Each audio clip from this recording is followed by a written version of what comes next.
আমি গুনাহগার বেখবর, নামাজ পড়ার নাই অবশ। চরণ ছোঁয়ায় এই পাপীকে, চরণ ছোঁয়ায় এই পাপীকে করো যে সরফরাজ। ও নামাজি আমার ঘরে নামাজ পড়বার, বিছিয়ে দিলাম হৃদয় তরে, হৃদয় যায় নামাজ। ও নামাজি আমার ঘরে নামাজ পড়বার। আলহামদুলিল্লাহ বলেন। যারা 5 ওয়াক্ত সালাত ইস্তেকামতের সাথে ইখলাসের সাথে সুন্দরভাবে যারা আদায় করবেন, তাহলে আনিল্লাহি মুহরিদুন, মুমিন ব্যক্তির 3 নাম্বার গুণ হবে, মুমিন ব্যক্তি অহেতুক কোনো কথা মুমিন ব্যক্তি বলবে না। মুমিন ব্যক্তি কোনো অহেতুক কোনো কথাই বলবে না, প্রয়োজন ছাড়া অন্য কোনো কথা মুমিন ব্যক্তি বলবে না। কে বলছেন? কে বলছেন? আল্লাহ রাব্বুল আলামিন বলছেন 3 নাম্বার মুমিনের গুণ থাকবে, মুমিন ব্যক্তি অহেতুক কোনো কথা বলবে না, মুমিন ব্যক্তি প্রয়োজন ছাড়া অন্য কোনো কথা মুমিন ব্যক্তি বলবে না। এটার ভিতরে ব্যাখ্যা এসেছে এইভাবে যে মুমিন ব্যক্তি যে কোনো কথা বলবে সেই কথার ভিতরে ভরসা রাখবে কার উপরে? আল্লাহর উপরে। মুমিন ব্যক্তি যে কোনো কথা বলবে ওই কথাটা কোনো অশ্লীল কথা হতে পারবে না। মুমিন ব্যক্তি কাউকে কোনো গালি দিতে পারবে না। মুমিন ব্যক্তি অকারণে তার উপরে দোষ চাপিয়ে দিবে না। বিনা কারণে মুমিন ব্যক্তি কোনো ঝামেলার ভিতরে জড়িত হবে না। মুমিন ব্যক্তি সবসময় অহেতুক কথা থেকে, ফাহিশা কথা থেকে, সকল ধরনের অকরান্স থেকে মুমিন ব্যক্তি দূরে থাকবে। চিল্লায় বলেন সুবহানাল্লাহ। তাহলে মুমিন ব্যক্তির 3 নম্বর গুণ কি? মুমিন ব্যক্তি অহেতুক কোনো কথা বলবে না। মুমিন ব্যক্তি প্রয়োজন ছাড়া এমনি কোনো কথা বলবে না। আমরা দেখেন না একসাথে হলে আম্মাজিদের ভিতরে এটা বেশি, একজনের মাথায় আরেকজনে বিলি দেয়, তো সামনে যারা বিলি দেয় হে শুরু করে আগে, পিছনে যে সেও মোটামুটি মানে এই যে মানে শুরু হয়েছে কথা, কার মেয়ে কি করলো, কার শাশুড়ি কি করলো, হ্যাঁ শাশুড়ির গিবাত, শ্বশুরের গিবাত, বৌজির গিবাত, মানে কোন কোন গিবাত আছে, অহেতুক কথা আছে, সব কথা সুন্দর মতো শুরু করে, আছে না নাই?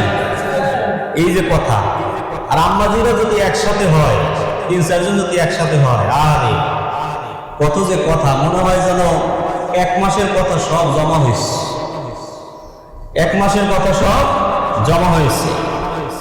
তো পুরুষ যারা আছে তারাও যখন বিভিন্ন জায়গায় একসাথে হয়, আল্লাহ বলছেন খবরদার।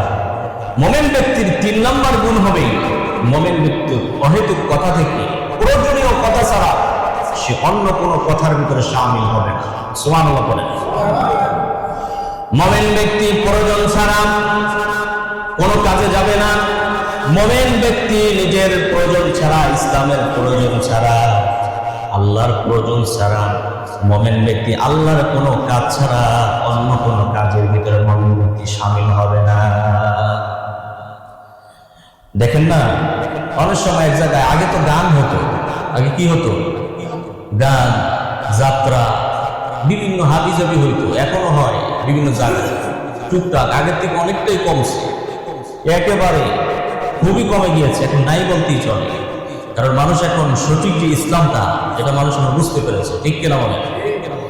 মাহফিল গুলো হতে হতে, আলোচনার মজলিস গুলো হতে হতে এখন মানুষ ওয়াজ নসিহত, কোরআনের তাফসীর এগুলি মানুষ একটু শোনে। এখন আর ওই মমতাজের গানটা, ওই বাউল মূল যে গান আছে, আবিজাবি গান, এটি সব শেষ। এখন মানুষ কোরআনের কথা শোনে, ঠিক কিনা বলেন? তো অহেতুক যে কাজ আছে, অহেতুক যে গান আছে, বিভিন্ন ভাবে হাবিজাবি আছে, আমরা অনেক সময় আগে এরকম করে দেখা হতো, চল যাই, আজকে ওখানে একটা গান হবে, ওখানে যায়। এই যে আপনি অহেতুক যে সময়, আপনার যে সময়, এই সময় অনেক মূল্য আছে না নাই?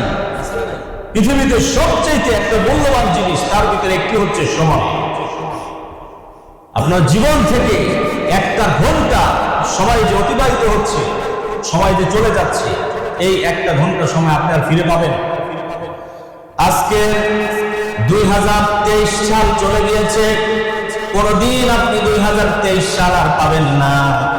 2024 সালও চলে যাচ্ছে, আর কোনদিন আপনি চেষ্টা করলেও 24 সালে আসতে পারবেন না। কি পারবেন? সময় আপনাকে সময় আস্তে আস্তে করে আপনার থেকে মাইনাস হয়ে যাচ্ছে। এজন্য সময় অনেক মূল্য রয়েছে, সময়ের দিকে খেয়াল করতে হবে। রব্বুল আলামিন বলেন, মুমিন ব্যক্তির 4 নাম্বার গুণ থাকবে। মুমিন ব্যক্তিকে আল্লাহ বলছেন, মুমিন ব্যক্তির 4 নাম্বার গুণ হবে, ওয়াল্লাযীনা হুম লিয-যাকাতি ফাঈলুন। সুবহানাল্লাহ পড়েন। মুমিন ব্যক্তির 4 নাম্বার গুণ হচ্ছে, মুমিন ব্যক্তি আল্লাহকে সন্তুষ্ট করার জন্য, নিজের সম্পদকে পবিত্র করার জন্য, নিজের আর্থিককে পবিত্র করার জন্য, নিজের টাকা পয়সাকে পবিত্র করার জন্য, নিজের ধন সম্পদকে পবিত্র করার জন্য মুমিন ব্যক্তি যাকাতের যখন তার ফরজ হবে, মুমিন ব্যক্তি যাকাত আদায় করবে। ঠিক কিনা বলেন? মুমিন ব্যক্তি যাকাত দিবে।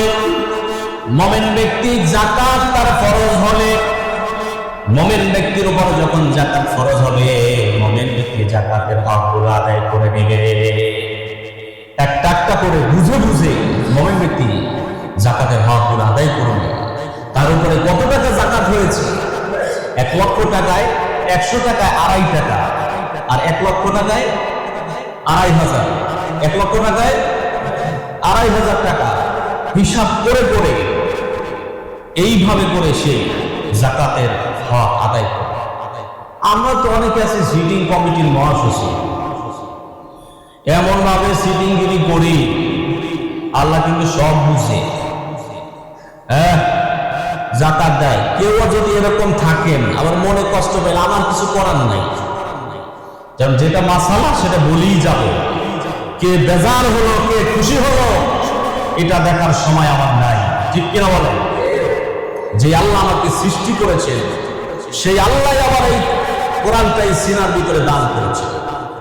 আমি সবচেয়ে বেশি খুশি, আমার কাছে অনেক আলেম, আমার বন্ধু বান্ধব যারা হাফেজ না, তারা আমার কাছে জিজ্ঞেস করেন, ভাইজান এই আয়াতটা কোথায়, এই আয়াতটা কোথায়? আমার তো আর খোঁজা লাগে না, যাকাতের কোন কোন জায়গায় কোন আয়াত আছে, কারে কারে যাকাত দিতে হবে, সব কিছু এই কোরআন শরীফে আছে না নাই?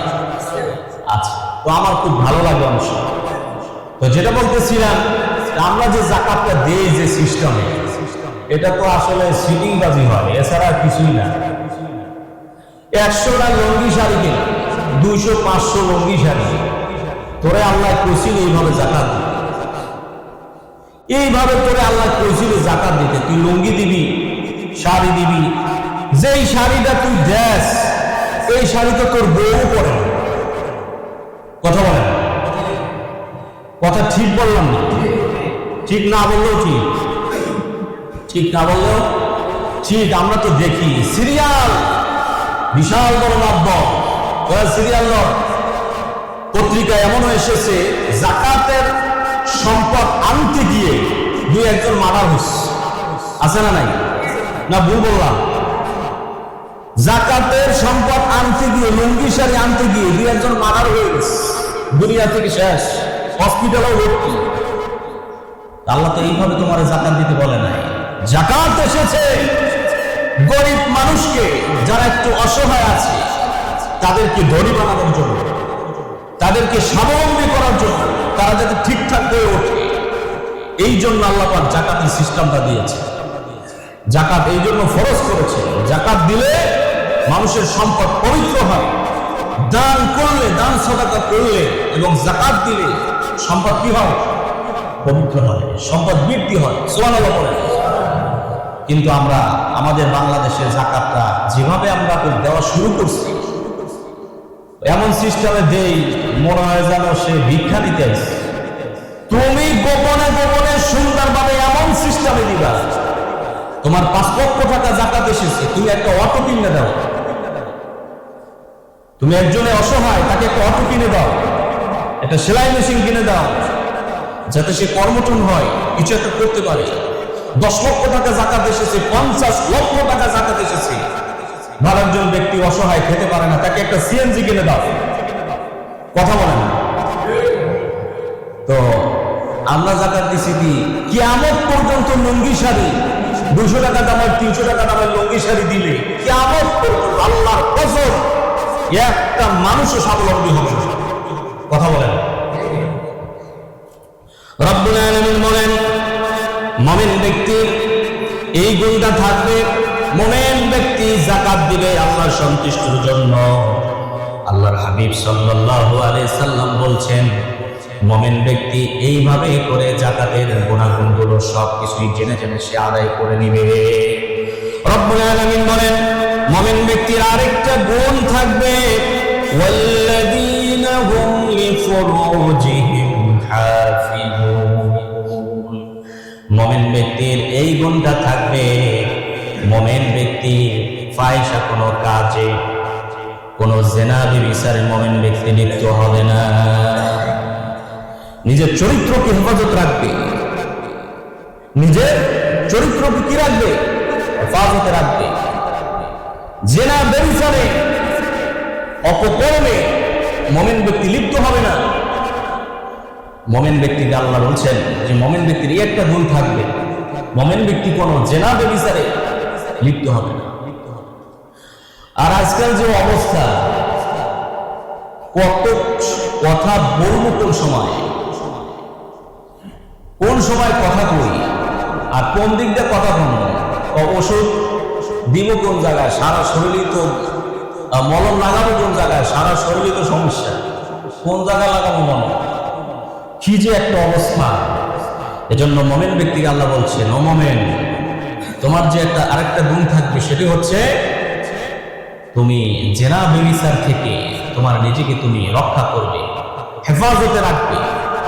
মুমিন ব্যক্তির গুণ থাকবে ফামানি বিতাগা ইল্লা আলা আজওয়াজিহিম আও মা মালাকাত আইমানুহুম ফাইন্নাহুম গায়রু মালুমিন। মুমিন ব্যক্তি স্ত্রী এবং তার কৃতদাসী পরিবার, নিজের স্ত্রী ছাড়া অন্য কারোর সাথে সে জিনায় লিপ্ত হবে না। নিজের স্বামী ছাড়া অন্য কারোর সাথে সে সম্পর্ক করবে না। ঠিক করে হবে। এখন তো ফোনের যুগ, এমন অসুবিধা, এই ফোনটা এমন অসুবিধা করছে, ফোন দিলেই হয়। এখন তো আর 2-3 দিন আগে বলাও লাগে না, ফোনে ফোনে যোগাযোগ, ফোনে ফোনে সবকিছু হয়, মেসেঞ্জারে লেখালেখি হয়, বিভিন্ন ভাবে এইভাবে করে সব সহজ হয়ে গিয়েছে। এজন্য আল্লাহ বলছেন যে মুমিন ব্যক্তির এই একটা গুণ থাকবে, যে মুমিন ব্যক্তি সে কখনোই জিনা ব্যভিচারে সে লিপ্ত হবে না। রব্বুল আলামিন বলেন মুমিন ব্যক্তির আরেকটা গুণ থাকবে, ওয়াল্লাযীনা হুম লিআমানাতিহিম ওয়া আহাদিহিম রাউন। মুমিন ব্যক্তি সে আমানত খেয়ানত করবে না, আমানতটা ঠিক থাকবে। মুমিন ব্যক্তির যে আমানত আছে, মুমিন ব্যক্তির কাছে যেমন সালাত আল্লাহ তার কাছে আমানত রেখেছে, হজ যাকাত যার উপর ফরজ হয়েছে আল্লাহ তার কাছে এগুলো আমানত রেখেছেন।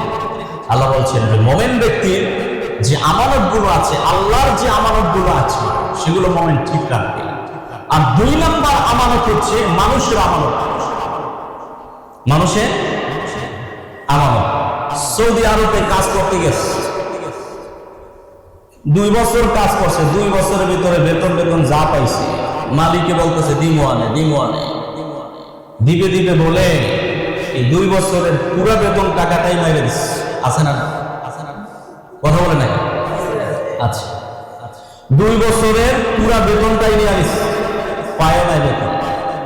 ওই মালিকের কাছে ওই কর্মচারীর এই বেতনটা কি ছিল? আমানত ছিল। কি ছিল? আমানত ছিল।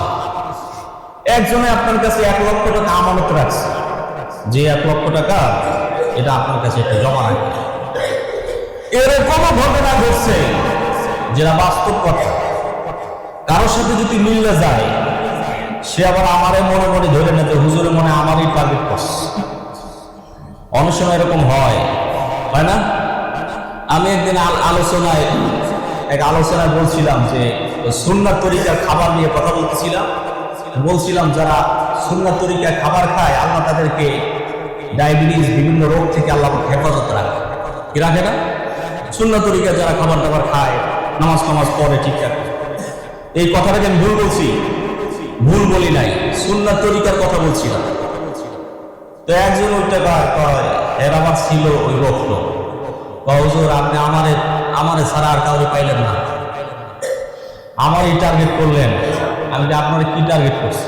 না, আপনি আমারই বুঝছেন, আমি বেশি খাই, আমি অনেক খাই। আমি খান খাইতে থাকে না, কোনো অসুবিধা নেই, খাইতে থাকে।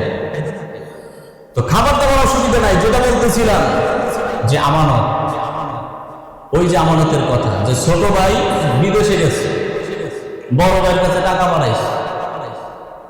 তো বড় ভাই হলো সিটিং কমিটির মহাসচিব, ওই যে সিটিং, ওই ছোট ভাইও জানে।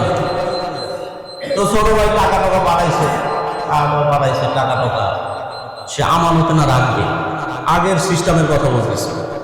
সে করছে কি, জায়গা জমিন যা আছে এলাকায় সব রাখছে, কিছু জায়গা রাখছে ওর নামে আর সব নিজের নামে।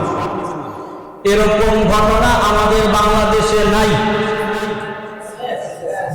আসতে বলেন, এরকম ঘটনা আমাদের বাংলাদেশে নাই। আপনারাই তো বলতেছেন আছে। তো ওখানে এই কাম করছে। ছোট ভাই বিদেশ থেকে বড় ভাই পেতেছে, তো ভাইয়া টাকা করে বা কি আর টাকা বাড়াইছে, তো টাকা টাকাই খরচ মরচ হয়ে গেছে, এই কামে এই নানান কাজে ওঠে, টাকা তো সব শেষ। তো আল্লাহ বলছেন যে আমানতটাকে সে খেয়ানত করবে না, আর সে আমানত কি করছে? নষ্ট করছে। মনে রাখবেন, আল্লাহ পাক তিনটি জিনিস ক্ষমা করেন না। কয়টা জিনিস? জোরে বলেন, কয়টা? তিনটি জিনিস ক্ষমা করেন না। তার ভিতরে একটি হচ্ছে শিরক, আল্লাহর সাথে যারা অংশীদার করে, আল্লাহর সাথে যারা সমকক্ষ কাউকে বানিয়ে নেয়, আল্লাহ তাদের সেই গুনাহ মাফ করেন। আর 2 নম্বর হচ্ছে হকুল ইবাদ, যেটি হচ্ছে বান্দার হক। বান্দার হকটা আল্লাহ মাফ করেন। আল্লাহ কি করেন না? মাফ করেন না। কথা ক্লিয়ার? আপনি বেজার হন আর খুশি হন, আমার কিছু আসে যায় না। বান্দার হক আল্লাহ মাফ করার এখতিয়ার রাখেন না। কারণ আপনি যে মাফ চাইলেন, আল্লাহ করবে তুই সিটিং, তুই হের কাছে মাফ চাই, তুই আমার কাছে কি মাফ চাই? এর কাছে মাফ, তুই হের হক নষ্ট করছে, তার কাছে মাফ চাই। আমার কাছে আমার নামাজ। আপনি যদি আল্লাহর বলেন, আল্লাহ আমি তো নামাজ পড়ি না, আমার একটা ক্ষমা করেন। আল্লাহ করে আল্লাহ যদি মায়া হয়, দয়া হয়, তো ঠিক আছে, যাক, নামাজ পড়ে না, আল্লাহ কাজা আদায় করছে, যাক ঠিক আছে, আমার বান্দার মাফ করে দিন। এটা আল্লাহর ইখতিয়ার, আল্লাহর হক, হকুল্লাহ। এটি হচ্ছে আল্লাহ পাকের হক। আর বান্দার হক যদি আপনি নষ্ট করেন, বান্দার হক যদি আপনি শেষ করে দেন, ধ্বংস করে দেন, তখন আল্লাহ বলেন যে না, এখানে আমার কোনো এখতিয়ার নেই, এখানে রয়েছে বান্দার হক, বান্দার আমানত রয়েছে। এখানে আপনি বান্দার আমানতকে নষ্ট করে দিয়েছেন। এজন্য আল্লাহ বান্দার হককে কখনো মাফ করেন, কি করেন না। তাহলে হুজুর যদি মাফ না করে, তাহলে মাফ পাবো কোন সময়? এরকম একটা কথা আছে না নাই? আল্লাহ রাব্বুল আলামিন বলেন, মুমিন ব্যক্তি, আমানতদার ব্যক্তি, সেও কিয়ামতের দিন উঠবে। আর যার আমানত খেয়ানত করেছে, সেই ব্যক্তিও কিয়ামতের দিন উঠবে। যার আমানতটা নষ্ট করেছে, সেও কিয়ামতের দিন কি উঠবে। আর যার আমানত যে নিয়েছে, নষ্ট করেছে, আর যার আমানত খেয়ানত করেছে, সেও উভয় উঠবে। ওঠার পরে আল্লাহ রাব্বুল আলামিনের কাছে যে ব্যক্তি আমানত দিয়েছিল যার কাছে, আর যে ব্যক্তি খেয়ানত করেছিল, আমানত যেই ব্যক্তি যার কাছে জমা দিয়েছিল, সে ব্যক্তি বলবে, আল্লাহ, তার কাছে আমি এরকম ভাবে আমানত দিয়েছিলাম, সে আমার আমানতটা নষ্ট করেছে, সে আমার আমানতকে খেয়ানত করেছে। আল্লাহ বলবেন যে কি করছো? কবে যে নষ্ট করছে, আল্লাহ এইগুলো করছি, আল্লাহ তো কষ্ট তো দিয়ে দেখ। সিটিং এ তখন বলবো যে আল্লাহ আমি যে দিবু যে আমাদের কিয়ামতের মাঠ সব খালি টালি, ব্যাংক ব্যালেন্স নাই, এশিয়া ব্যাংক, জমরা ব্যাংক, সরকারি ব্যাংক, সোনালী ব্যাংক, এগুলো তো কোনো কিছু নাই, আমি দিবু যাব। আল্লাহ করবে যে ঠিক আছে, তুই যদি কিছু না দিতে পারো, ব্যাংক ব্যালেন্স তো কিছু নাই, কিয়ামতের মাঠ, একটা কাজ কর। কি আল্লাহ? এই কাজটা হলো তোর যে নেক আমল আছে ওরে দিয়ে দে। নাউজুবিল্লাহ, আরো জোরে নাউজুবিল্লাহ।